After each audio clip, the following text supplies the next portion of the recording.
प्रेमी ढूंढत मैं फिरूं, प्रेमी मिले न कोई, प्रेमी को प्रेमी मिले तब सब विष अमृत होए। अर्थात परमात्मा के प्रेमी को मैं खोजता घूम रहा हूँ, परंतु कोई भी प्रेमी मिलता नहीं है। यदि ईश्वर प्रेमी को दूसरा ईश्वर प्रेमी मिल जाए तो विषय वासना रूपी विष अमृत में परिणित हो जाता है। राधे राधे, जय श्री कृष्णा। आप सभी का दिन शुभ और मंगलमय हो। आज की इस वीडियो में आप सुनेंगे मार्गशीर्ष मास महात्म्य का 14वां अध्याय। भगवान नारायण कहते हैं, नारद एक दिन गोकुल में सती साध्वी नंदरानी यशोदा बालक को गोद में लिए घर के काम काज में लगी हुई थी। उस समय गोकुल में बवंडर का रूप धारण करके तृणाव्रत आ रहा था। मन ही मन उसके आगमन की बात जानकर श्रीहरि ने अपने शरीर का भार बढ़ा लिया। उस भार से पीड़ित होकर मैया यशोदा ने अपने लाल को गोद से उतार दिया और खाट पर सुलाकर वे यमुना जी के किनारे चली गई। इसी बीच वह बवंडर रूपी असुर वहां आ गया और उस बालक को लेकर घूमता हुआ 100 योजन ऊपर जा पहुंचा। उसने वृक्षों की डालियां तोड़ दी और इतनी धूल उड़ाई कि गोकुल में अंधेरा छा गया। उस मायावी असुर ने तत्काल यह सब उत्पात किया। फिर वह स्वयं भी श्रीहरि के भार से आक्रांत होकर वहीं पृथ्वी पर गिर पड़ा। अर्थात श्रीहरि श्री कृष्ण का स्पर्श प्राप्त करके वह असुर भी फिर भगवत धाम को प्राप्त हो गया और अपने कर्मों का नाश करके सुंदर दिव्य रथ पर आरूढ़ होकर वह गोलोक में जा पहुंचा। वह पांड देश का राजा था और दुर्वासा ऋषि के श्राप से असुर हो गया था। श्री कृष्ण के चरणों का स्पर्श पाकर उसने गोलोक धाम में स्थान प्राप्त कर लिया। हे मुने, बवंडर का रूप समाप्त होने पर भय से विवल गोप गोपियों ने जब खोज की, तब बालक को सैया पर ना देखकर सभी लोग शोक से व्याकुल होकर भय से अपनी अपनी छाती पीटने लगे। सब लोग बालक श्री कृष्ण को वहां ना पाकर बड़े चिंतित हो गए। कुछ लोग मूर्छित हो गए और कितने ही फूट फूट कर रोने लगे। खोजते खोजते उन्हें वह बालक ब्रिज के भीतर एक फुलवारी में पड़ा हुआ दिखाई दिया। उसके सारे अंग धूल से धूसर हो गए थे। एक सरोवर के बाहरी तट पर जो पानी से भीगा हुआ पड़ा था, वह बालक आकाश की ओर एकटक देखता रहा और भय से कातर होकर बोलता था। नंद जी ने तुरंत ही उस बच्चे को उठाकर छाती से लगा लिया और उसका मुख देख देख कर वे शोक से व्याकुल होकर रोने लगे। मैया यशोदा और रोहिणी भी शीघ्र उस बालक को देखकर रोने लगी और उसे गोद में लेकर बार बार उसका मुख चूमने लगी। उन्होंने उस बालक को नहलाया और उसकी रक्षा के लिए मंगल पाठ कराया। यशोदा जी ने अपने लाला को स्तनपान करवाया। उसके बाद उनके मुख और नेत्रों में प्रसन्नता छाने लगी। नारद जी ने पूछा, भगवान, पांडु देश के राजा को दुर्वासा ऋषि ने श्राप क्यों दिया था? आप इस प्राचीन इतिहास को भली भांति विचार करके कहिए। तब नारायण भगवान बोले, एक बार पांडु देश के प्रतापी राजा अपनी 1000 पत्नियों को साथ लेकर मनोहर निर्जन प्रदेश के गंधमादन पर्वत की नदी तीर्थ पुष्प वाटिका में जाकर सुख से विहार करने लगे। एक दिन वे नदी में अपनी पत्नियों के साथ जल क्रीड़ा कर रहे थे। उस समय उन लोगों के वस्त्र अस्त व्यस्त थे। इसी बीच अपने 1000 शिष्यों को लेकर अपने साथ महामुनि दुर्वासा उधर से निकले। मतवाले सहस्त्राक्ष ने उन्हें देख लिया, पर ना वे जल से निकले, ना ही उन्हें प्रणाम किया, न वाणी से न हाथ से, संकेत से ही कुछ कहा। इस निर्लज्ज और उदंडता को देखकर दुर्वासा जी ने उनको योग भ्रष्ट होकर भारत में लाख वर्षों तक असुर योनि में ही रहने का श्राप दे डाला और कहा कि इसके अनंत श्री हरि के चरण कमल का स्पर्श प्राप्त होने पर ही असुर योनि से उद्धार होगा, तुम्हें गोलोक की प्राप्ति होगी। और उनकी पत्नियों से भी कहा कि तुम लोग भारत में जाकर तरह तरह के स्थानों में राजाओं के घरों में जन्म धारण करके राजकन्या हो जाओगी। मुनि के श्राप को सुनकर सभी लोग हाहाकार कर उठे।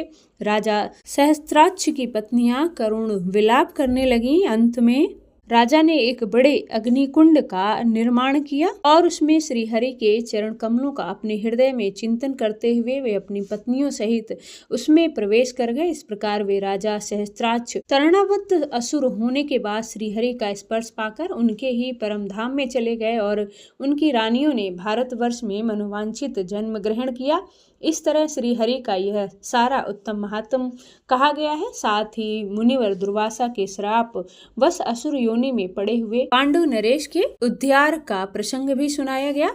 अब जानिए यशोदा जी के घर गोपियों का आगमन और उनके द्वारा उन सब का सत्कार, शिशु श्री कृष्ण के पैरों की चोट से सकट का चूर चूर होना और श्री कृष्ण कवच का प्रयोग और महात्म का वर्णन। भगवान नारायण कहते हैं, हे देवर्षि, एक दिन नंद पत्नी यशोदा जी अपने घर में भूखे बालक को गोद में लेकर उन्हें प्रसन्नता पूर्वक स्तनपान करा रही थी। उसी समय नंद मंदिर में बहुत सी गोपियां आईं, जिनमें से कुछ बड़ी बूढ़ी थीं और कुछ यशोदा जी की सखियां थीं। इनके साथ और भी बालक बालिकाएं भी थे।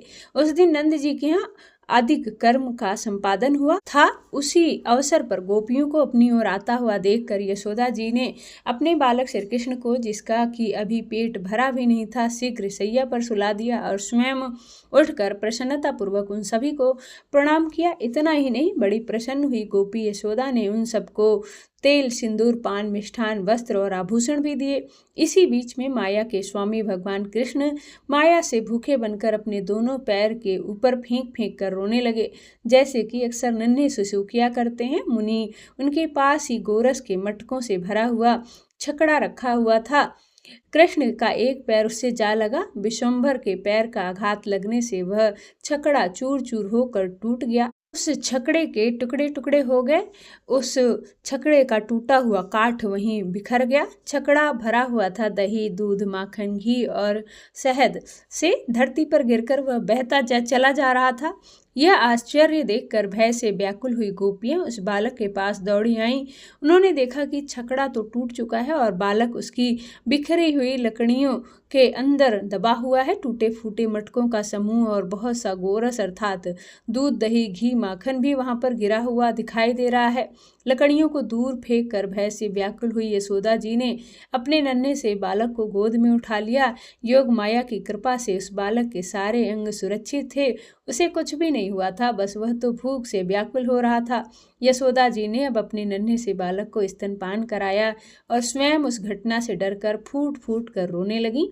गोपों ने वहां खेलते हुए बालक से पूछा, अरे बालकों, यह छकड़ा कैसे टूटा? इसके टूटने का यहाँ तो कोई कारण दिखाई नहीं देता। अचानक यह अद्भुत कांड कैसे घटित हो गया? उनकी बात सुनकर सब बालक बोले, हे गोपगणों, सुनो, अवश्य ही श्री कृष्ण के पैरों का धक्का लगने से यह छकड़ा टूटा है। बालकों की बात सुनकर गोप और गोपियां हंसने लगी। उन्हीं की बात पर बिल्कुल भी उन्हें विश्वास नहीं हुआ। वह बोली, अरे बच्चों की बातें सच नहीं होती।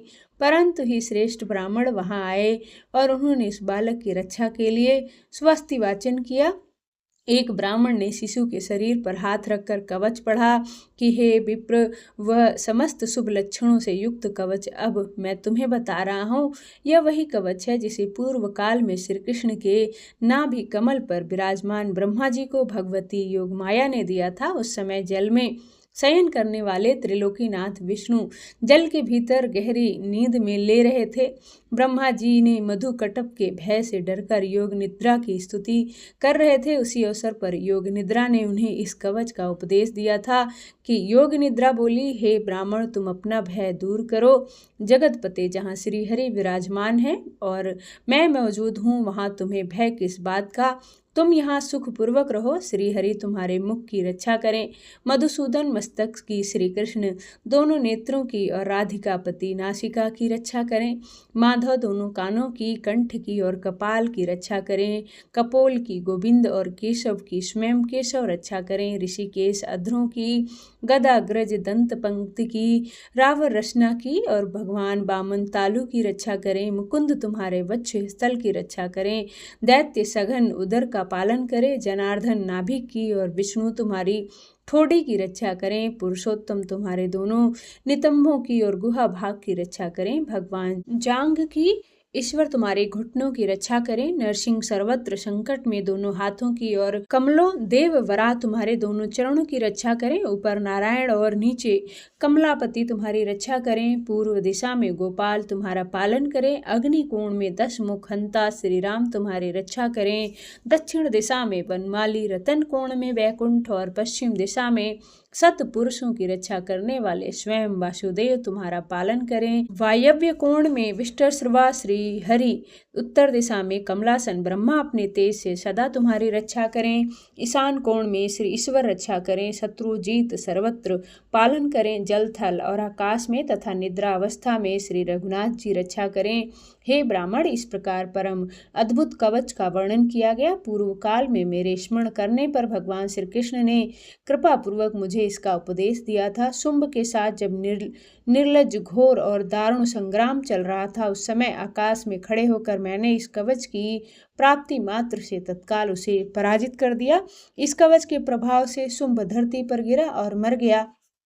पहले सैकड़ों वर्षों तक भयंकर युद्ध करके जब शुंभ मर गया, तब कृपालु गोविंद आकाश में स्थित होकर कवच और माल्य देकर गोलोक को चले गए। मुने, इस प्रकार कल्पा का व्रत कहा गया है। इस कवच के प्रभाव से कभी भी हमने भय नहीं रहता। प्रत्येक कल्प में श्री हरि के साथ रहकर करोड़ों ब्रह्मा को नष्ट होते देखा है। ऐसा यह कवच देकर देवी योग निद्रा अंतर्ध्यान हो गई और कमलोदेव ब्रह्मा भगवान विष्णु के नाभि कमल में निशंक भाव से बैठे रहे। जो भी इस उत्तम कवच को सोने के यंत्र में मढ़कर अपने कंठ या दाहिनी बाह में पहनता है, उसकी बुद्धि सदा शुद्ध रहती है और उसे विष, अग्नि, सर्प और शत्रुओं से कोई भी भय नहीं होता।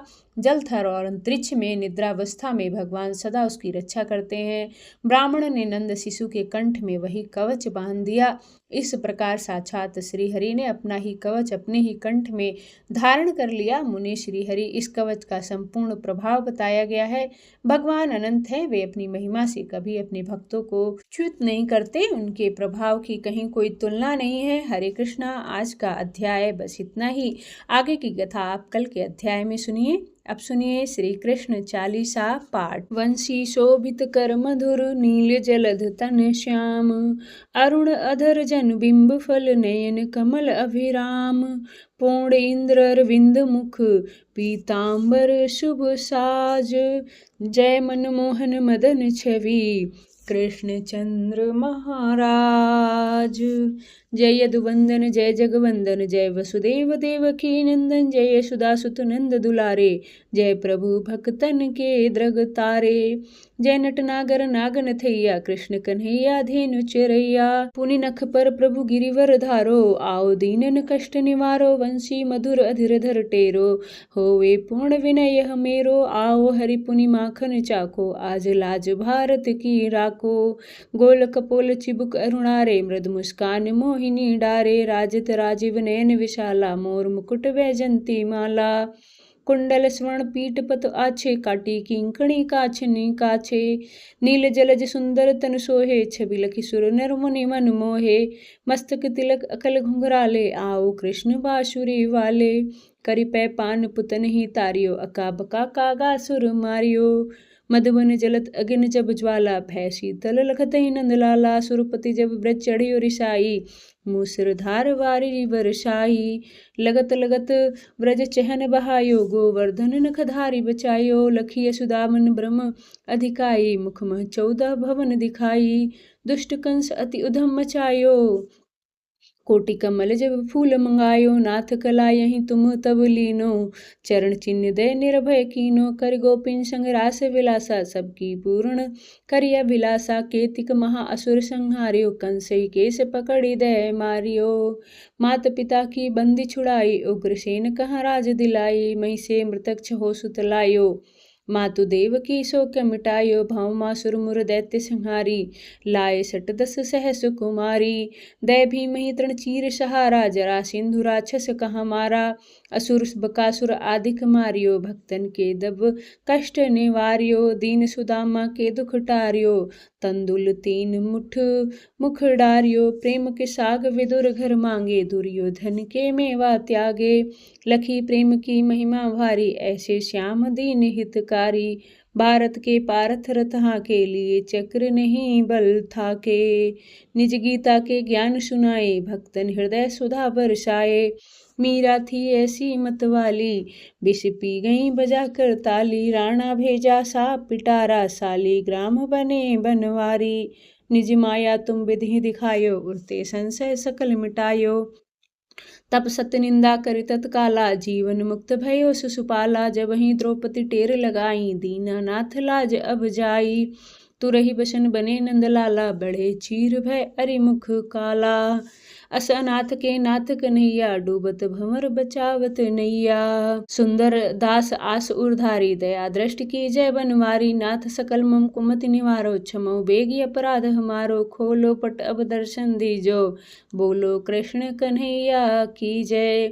यह चालीसा कृष्ण का पाठ करे उर्धारी, अष्ट सिद्धि नौ निधि फल लह पदार्थ चारी। बोलो कृष्ण भगवान की जय।